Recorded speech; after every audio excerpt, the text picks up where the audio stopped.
Think that satisfying knuckle crack is a one-way ticket to arthritis? You're not alone. For decades, we've been told that the popping sound is our bones grinding away.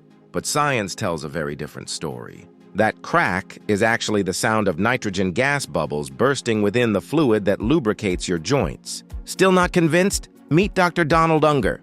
For 60 years, he diligently cracked the knuckles on his left hand, but never his right. The result? No arthritis in either hand. Studies confirm it. Knuckle cracking does not cause arthritis.